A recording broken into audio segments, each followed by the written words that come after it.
The warrior Bhima is tricked into a fool's errand. He seeks his parents in heaven. They are not there.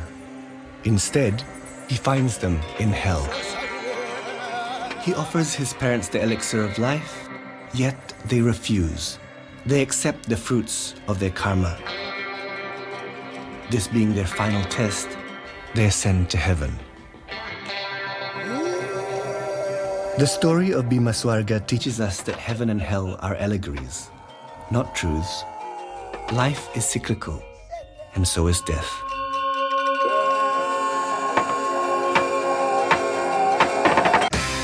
I took a walk through this beautiful world. Felt the cool rain on my shoulder. Found something good in this beautiful world. I felt the rain getting colder. Sha la la la la, sha la la la la la, sha la la la la, sha la la la la la.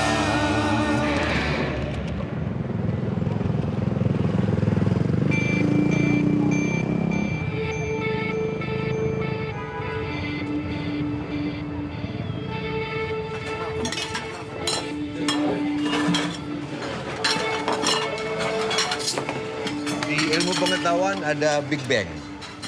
In science, there's a Big Bang. Sebetulnya di wayang ada Big Bang juga. Jadi kulitnya menjadi putihnya semar.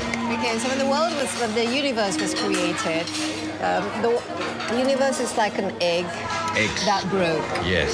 Okay, from the And then- shell, Yes. it's this fella Togok. here, it's called Togok. Yes. From the yellow, Yes. the yolk, Bataraguri. the teacher, Yes. the teacher, And then the putih white. and the white of the egg is Semar. Ini mendampingi orang baik. Semar Yes. is to accompany the good. So this is to accompany the bad, the Yes. demon. This is to accompany the good. So the philosophy is, without this, there is no this. Without this, there is no this. There is no right without wrong. There is no dark without light, but each interconnects. That is Yes. the main philosophy. So the existence comes from the same egg.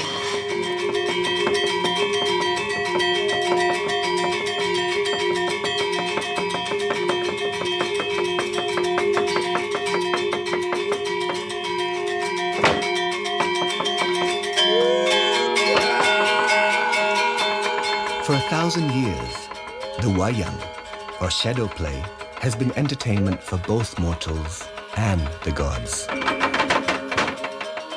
In the shadow world, everything has its opposites.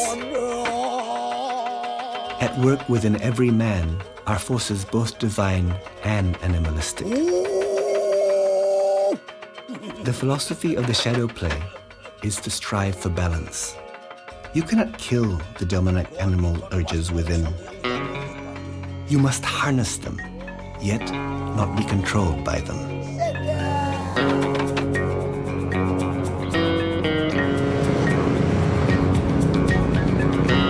Shadows that manifest on screen are more than mere relief. As they come alive, timeless tales, interspersed with subversive stories, bring the world of gods, monsters, and heroes into sync with current social commentary.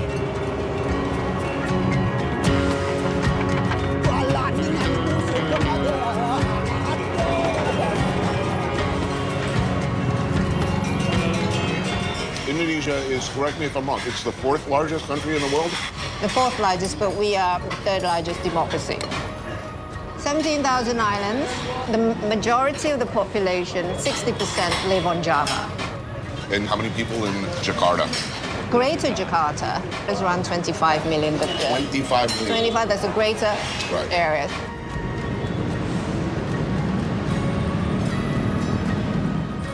What should the rest of the world know about the fourth largest country in the world that they don't know? Because, let's face it, I think if you ask most people who are going to watch this show, tell me something about Indonesia, you'll get a total blank.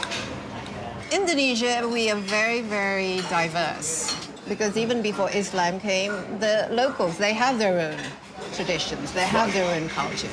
Toleransi apa? Tolerance. The tolerance. The tolerance. The appetite. The attitude of tolerance, religion tolerance, rather drop in our country. The level of tolerance Yes. is declining? Yes. But in the food, all very single food from this area go to another area. Basically, food is a great unifier. You Right. see, So especially like you may speak poorly of another region. Oh, they're terrible people over there, but their food is good? yeah, they say that if you really want to know and try every single dish in Indonesia, you have to live here for 40 years. 40 years. So you need to stay here for a long time because every single area has its own specialty.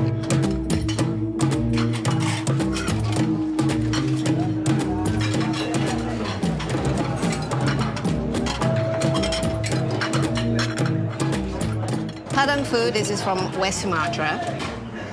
If we talk about fast food, this is the fastest food. And this is way before this genre of fast food exists in the world. As you sit down, they come up with all the dishes, and the concept is you choose what you want to eat and you only pay Right. for what you want to eat. Here is, Full. it's lungs, fried lungs. Fried lungs. Fried lungs. This is an intestine goulash. And this, basically the skin. Deep fried fat and skin. Yeah, oh, I like that. Of course, this is rendang. We're very proud of our rendang. And what makes Padang food very special is the spice. Yes, The spice and the chili. so good. Yeah. You like rendang? I do. We could eat that all day. So, I wanted to ask the traditional Indonesian shadow play. How does one learn? How did you learn your art? All shadow puppet masters is turunan. Apa? Yes, it's all Yes. passed on from Oh, it generation to is. generation. So your father did this as well. And as I understand it, traditionally, the puppet master was allowed a certain latitude to tease, provoke, or openly mock the powerful. How far can you go?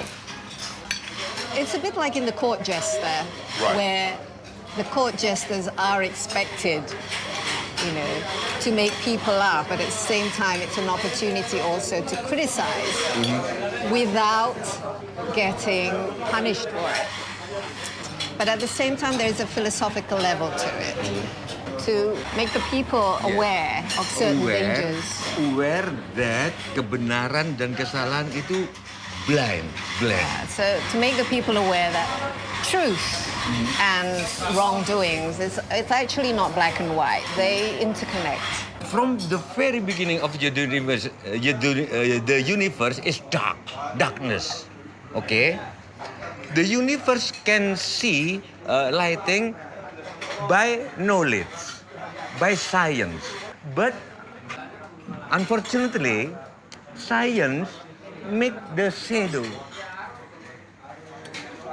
It is the paradox. Without light, you can't seeing anything. By lighting meaning it's the knowledge, the science, the conscience, kesadaran, consciousness. You can see everything. You can see, but everything makes shadow. Watch the shadows, not the puppets. The right in constant struggle with the left. Forces of light and darkness in an endless fight for supremacy, neither prevailing. What is good? What is evil? Who is the hero? Who is the villain? What is up or down? Black or white? What is right or wrong? In shadow play, no such final conclusion exists.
foreigners, a lot of money. I think we're paying him to not play music now. Yeah, right. So you teach here, and you were educated in the States? Yes, yeah. I got my second Fulbright when I was teaching as a scholar in residence at the University of California. And your subject was the Nixon years during that period? Yeah, after World War II. You were also a man of the cloth, a man of faith. So the right man to talk to. We've been largely advised that we will make people uncomfortable if we even discuss the year 1965. The year of living dangerously.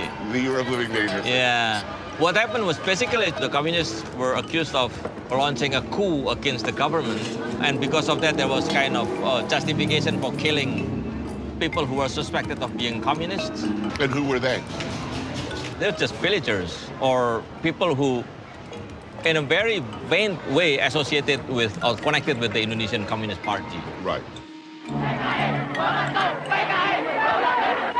Indonesia boasts one of the world's most bizarre leaders. Then 3 weeks ago, the communists staged a coup, but it misfired and the army struck back. Michael Charlton reports. Indonesia's revolution is still fiercely on the boil as the systematic roundup of communists goes on. With its leaders either captured or killed, the communist force collapsed. The army led a hunt for party officials, slaughtering the largest communist party outside the Iron Curtain. General Suharto has taken advantage of the passion stirred to try and swing public opinion hard against their rivals. The army now control all news and information.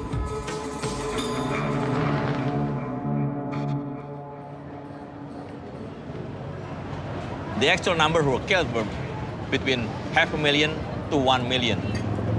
And many more were imprisoned, tortured, and things like that. So, Is it in the interest of Indonesians to be fully aware of what happened in '65? Has Indonesia, as a country, reconciled itself to those events? is there eagerness to know? Yes, there is. There are many people. At the same time, there was also fear. So many people, they kept silent to avoid their family members being implicated. So yes, there is a lot of eagerness, but at the same time, there are a lot of fear. Yeah. And so the real political situation is More complicated. Yeah, more complicated.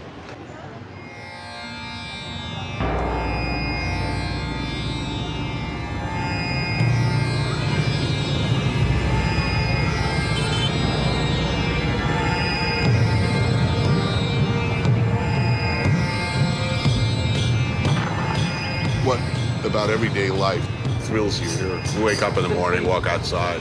Well, you could not meet nicer people, Tony. I mean, everyone treats everyone else with respect and kindness. It's ingrained in the culture here. You just still see certain things here that are just gone in other countries. You know, you still got people grilling satay on the street. You've got people wheeling around sort of wooden carts that have gone elsewhere.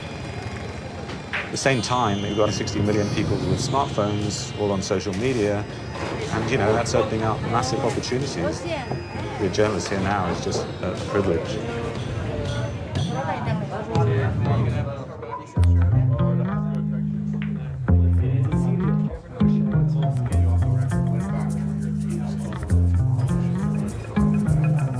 Yeah, is this the unofficial Foreign Correspondents Club? It is. Very much it is so. Indeed, yeah. How long have you been living here? Most of 18 years. How long have you been living I've had 2 stints, some about stints. 6 years. Yeah, so I Same came with back. that. Same, Yeah. 2 stints. So, how are things going? I mean, this is a democracy now, yes? Oh, it is. I've always called it a microcosm of all the good and bad in the world, because Indonesia has everything. Democracy, it has pollution, it has environmental degradation, it's got human rights abuses. There's a lot of problems here, but one of the great things going on is these elections are free and fair, and everybody knows it. A popular president, relative peace in the land, free speech. Oh, absolutely. But there are two subjects that there is a real reluctance to talk about and reconcile, and it's kind of weird. The years 1965 and 1975, There isn't much appetite to look at that. Why? For reputational reasons, as much as anything, but also potentially legal reasons as well. So the two main perpetrators of the massacre were the military and the mass Islamic groups. Groups who are moderate these days, but at that time, amid that hysteria, they were involved in this kind of brutal pogrom. This was sort of hand-to-hand, slitting throats, garroting people, burying them in mass graves. Very nasty, nasty stuff. And then the second reason is there was an intensive campaign of propaganda which portrayed this massacre as an honourable attempt by Suharto to put down a communist coup. Is it even useful for Indonesians to look at that extraordinarily painful, awful period of time? We're journalists, right? You know, you got to believe allowing these stories to be told, you know, is going to be to the good. You know, I don't know. I want to believe that. I really do. I do believe it. But certainly the West doesn't much want to talk about it. I mean, No. we were culpable. But yes, we were in deep. But what do you think? Henry Kissinger walks into a bar. It sounds like a joke.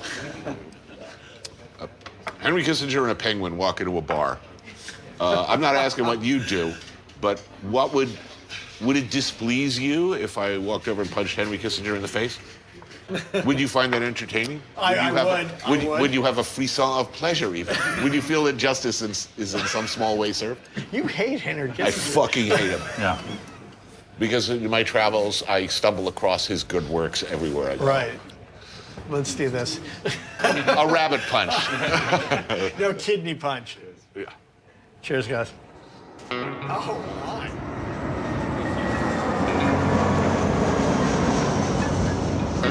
Java is Indonesia's seat of power, but this home to millions is just one of seemingly countless islands across the archipelago. Bali endures as an island of legends, of magic and spirits, where ancient animist traditions blend with Hindu and Buddhist beliefs. Ceremonies and offerings are an attempt to bring harmony between the upper world of the gods and the lower world of the demons, with man balanced in between.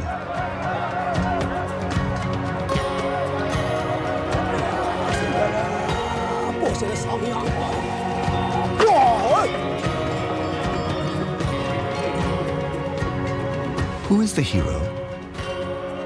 Who is the villain? Who decides what is right or wrong? Bali is as much an island of the gods as it is the demons.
Do you have a shot of the people getting massages by the pool while eating? This is an Emmy-winning shot, dude. It's happening right over there.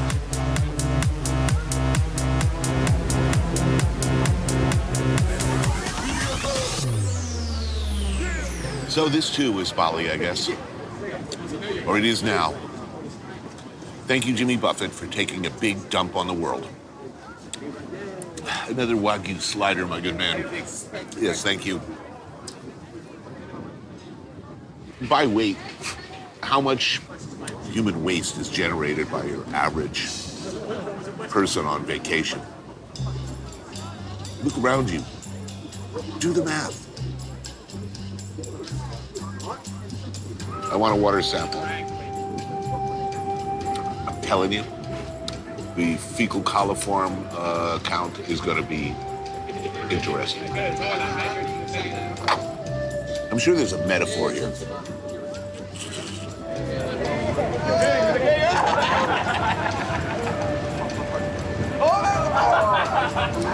Am I bitter? Am I just old? Do I just have like a predisposition, instinctive hatred of young people? Perhaps. Enjoy the moment. The words of Baba Ram Das, be here now. But I am here now. I'm not actually having sliders. I mean, you eat those fucking things.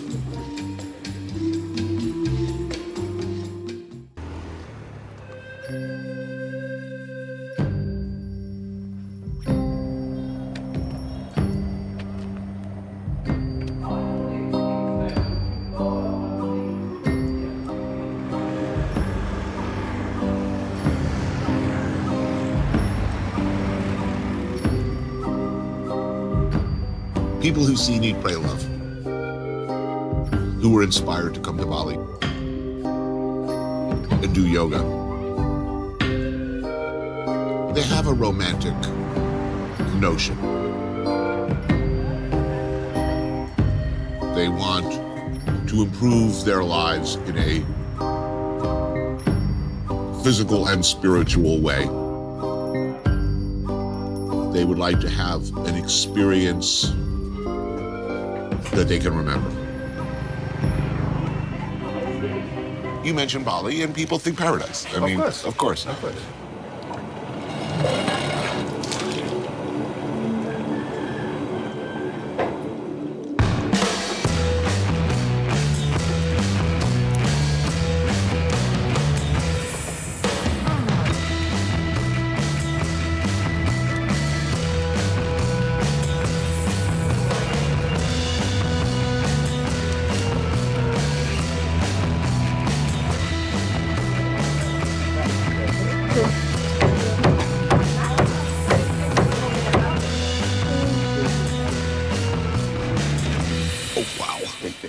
Oh, here they come.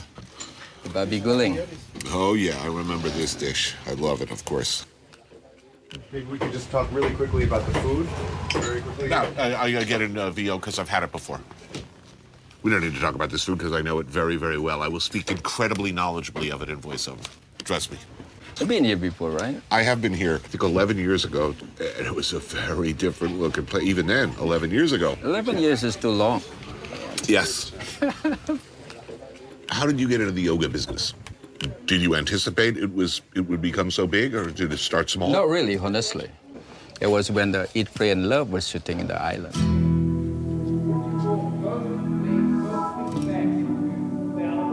So tell me how many customers you do in a day? 300 to 400 people.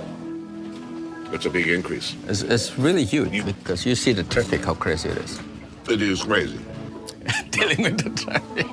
I mean, it's worse than Manhattan.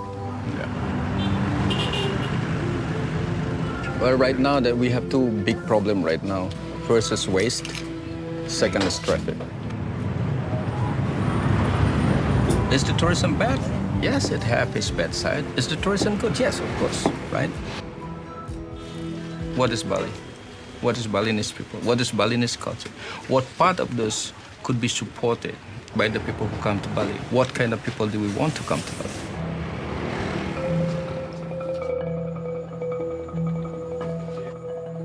I think you've got to put your finger on something that a lot of people have not. Because you don't want to just do yoga, you want to do yoga in reasonable distance of this, of these temples. If you come to Bali and it looks exactly like Cancun and Miami, why the fuck get on a plane all the way to Bali?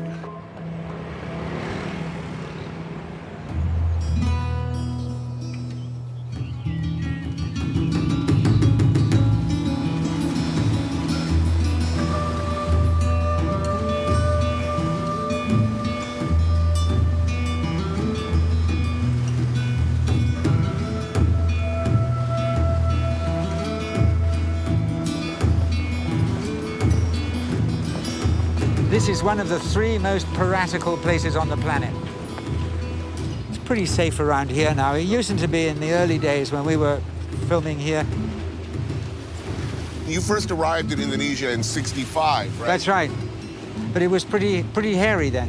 Given that you arrived at absolutely the worst possible time, what was it about the place that compelled you to come back? Unexplored regions, tropical animals, ancient civilizations, long memory amongst the people, mysticism, everything a schoolboy would obviously love.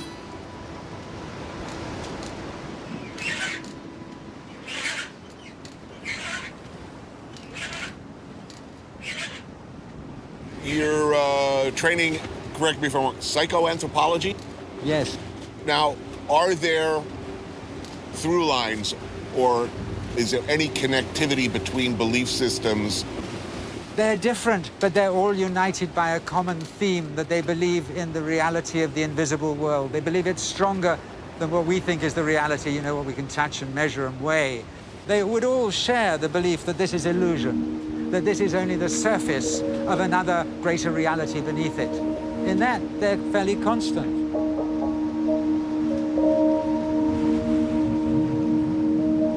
This is Nusa Penida.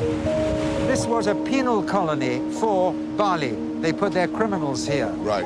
And they also believe that it is the home of the Layaks, the witches, the black magicians.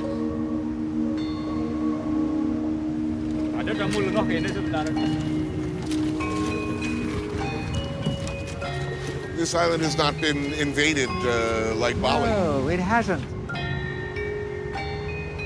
Hey, there's a bachelor party going on there. Oh, no. It's messing with you, man. Wow, beautiful.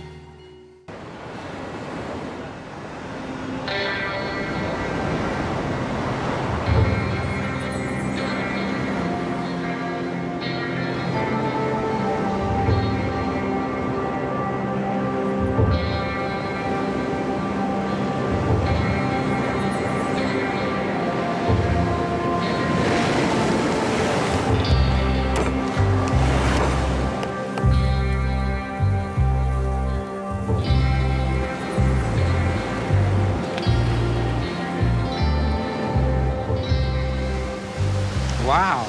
It's a big lobsters. These have to be the biggest local lobsters I've ever seen. Wow.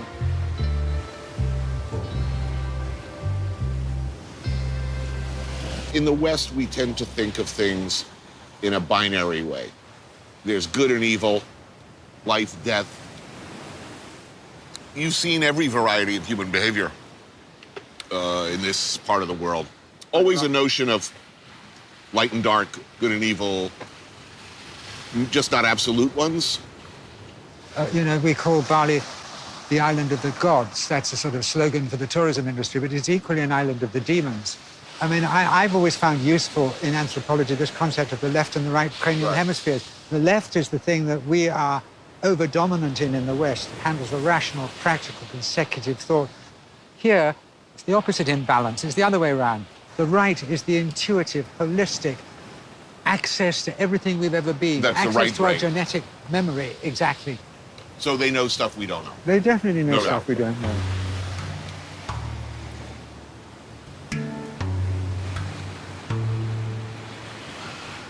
Given all the time you spent in Indonesia, do you experience life differently or in any way similarly to the way people here look at it? No, I don't think I do see it the way people here see it. I like to think that I can see what it is that they're seeing, as it were, but I've got a broader perspective because I'm a Westerner, I'm a foreigner in a strange land. I'll never be considered an Indonesian. I'm enriched by being here because there's a greater variety of human experience going on here.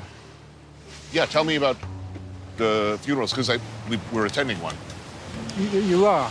You will be. Yes. Well, a Balinese funeral is a very sobering phenomenon, especially for us Westerners who distance ourselves from death. I spent quite a long time doing these beautiful offerings, all of it to go up in flames. Ah. So it's ephemeral art. And the idea is that we too are ephemeral. And this is why it's quite an extraordinary thing that you actually light the match that consumes your loved one. Well, it's in your face that we are not our bodies, because they really believe in an afterlife. They really believe that you will be coming back and you will be joining your ancestors in the meantime. Maybe wrong, but it's wonderful to be able to believe that and to derive all the warmth and strength and benefit of it. Is this all human poetry, or is there something in it? Yeah, I wonder. I mean, I've thought about, you know, as one does, you know, how I want to go. How do you want to go? I'd be burned. I can handle You want a cremation. party? I mean, Oh, I'd rather a party, yes. you would. How about you? You want them all to cry, don't you? You want them No, leave me in the jungle. Okay. I don't want a party. Reported dead. Okay. You know, what actually happens to my physical remains is of Doesn't matter much. zero interest to me. Unless it could provide entertainment value. Throw me into a wood chipper and spray me into Harrods, you know, at middle of the rush hour. That would be pretty epic. I wouldn't mind being remembered in that way.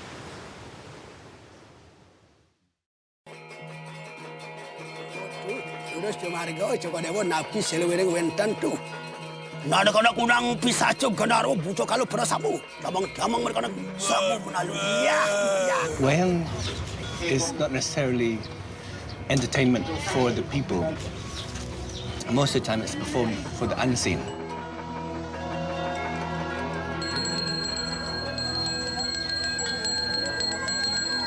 That's why it's a shadow play. It's also for the shadow world. We Balis have a lot of magical thinking. Often we believe that what happens in the real world is a consequence of what is happening in the shadow world. That's why there's so much offerings and appeasements. Every day we make offerings. Love notes, thank you notes, left around to the spirit saying thank you for keeping everything in balance.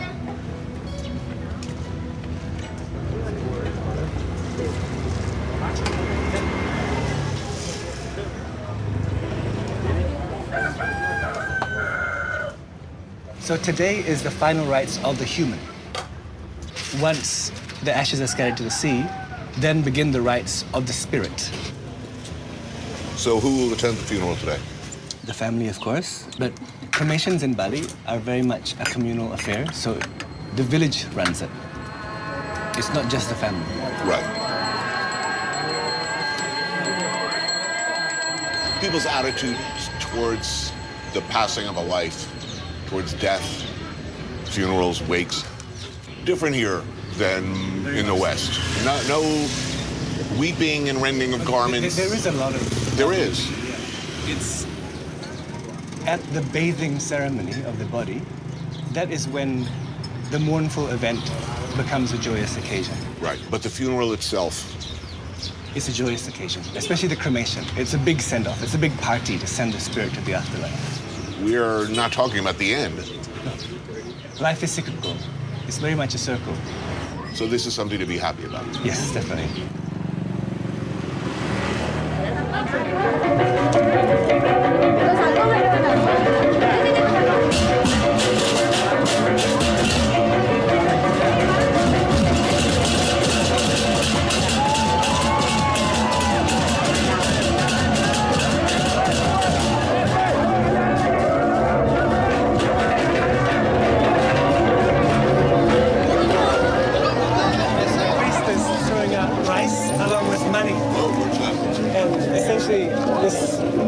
Is to confuse and misdirect the spirits that might try to follow the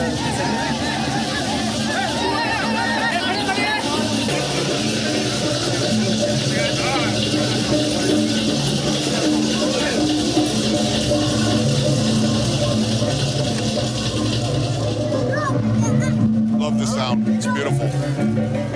Come on. That reverberates throughout your body.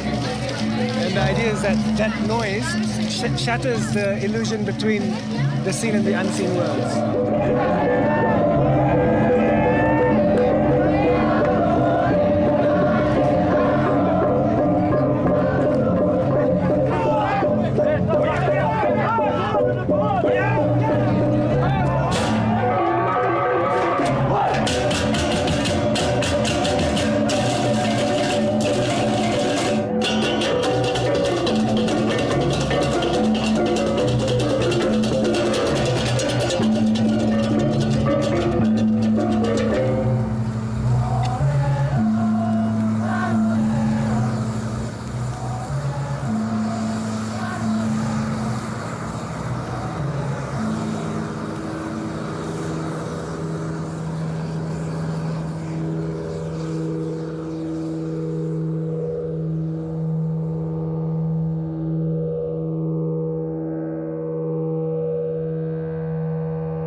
the state of mind is very important for your next journey. This is where you frame that big send-off to the next life. And of course, that journey is the mystery, the unknown, because eventually the soul will be reincarnated back here.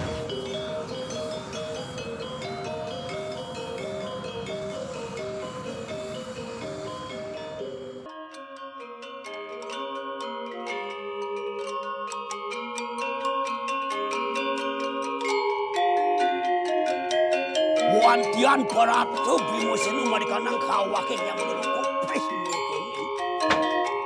The shadow play story of Bima Swarga is often told as part of funerary rites for many reasons.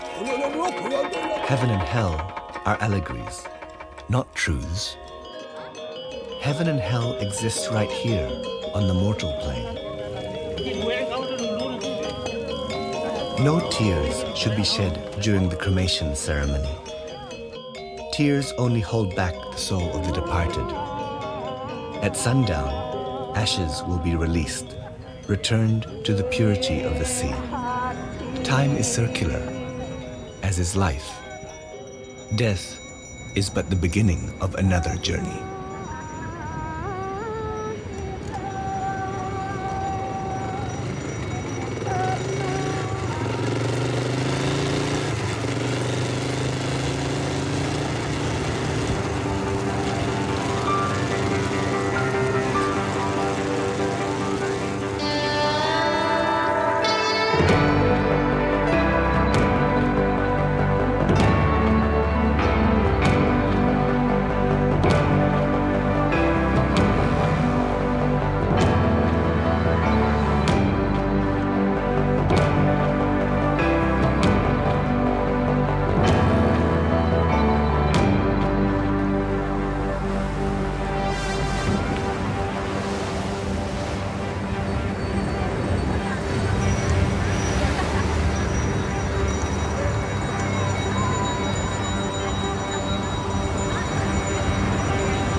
All stories should end on a beach. All the good ones do, anyway. Why should this one be any different?